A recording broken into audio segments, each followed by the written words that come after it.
আসসালামু আলাইকুম। সম্মানিত দর্শক, বিগত ২-৩ দিন যাবৎ বাংলাদেশ জামাত ইসলামের সাথে জাতীয় নাগরিক পার্টির এনসিপির যেই বাকযুদ্ধ হচ্ছে, সেই বাকযুদ্ধে মোটামুটি সবাই জড়িয়ে পড়েছে, শীর্ষস্থানীয় নেতারা। তার মধ্যে ২ জন ব্যক্তি কিন্তু সাইলেন্ট আছে এখনো। দেখেন, এই ২ জন ব্যক্তি কিন্তু সাইলেন্ট থাকার মতো ব্যক্তিত্ব না।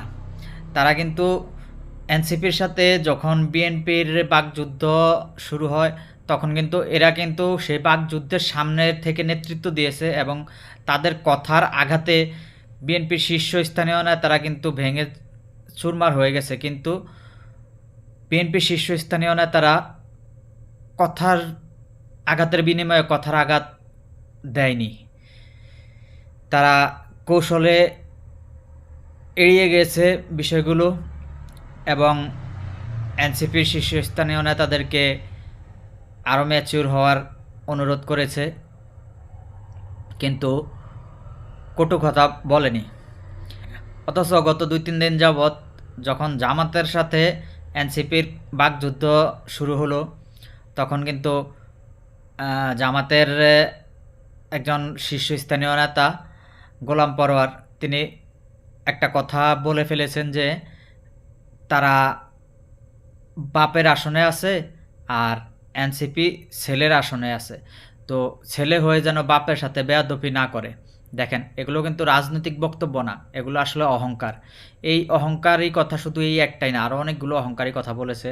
সবগুলোই আপনারা অনলাইনে ঘাটাঘাটি করলে পাবেন।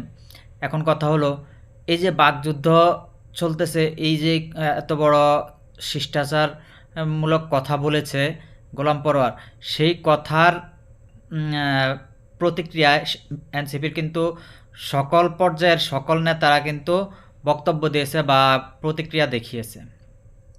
এখন এই সকল নেতার মধ্যে শুধুমাত্র ২ জন ব্যক্তি কোনো প্রতিক্রিয়া দেখায়নি। সেই ২ জন হলো, যাকে আপনারা হাসনাত আবদুল্লাহ নামে চেনেন, আমরা কিন্তু তাকে কালাফাটা বলে ডাকি। আরেকজন আপনারা চেনেন সার্জিস আলম, যাকে আপনারা সার্জিস আলম নামে চেনেন, আমরা কিন্তু তাকে জমিদারের নাতি বলে ডাকি। তো এই ২ জন ব্যক্তি কিন্তু মুখে কুলু ফেটে আছে। তো ওনারা কিন্তু মুখে কুলু ফেটে থাকার মতো ব্যক্তি না। এই হাসনাত আবদুল্লাহ বিএনপির সাথে বাকযুদ্ধ চলাকালীন সময়ে তিনি বিএনপিকে হুঙ্কার দিয়ে বলেছিলেন চোখ দুটো ডিপজলের মতো বড় বড় করে, যে কারে ভয় দেখান, আরে কারে ভয় দেখান।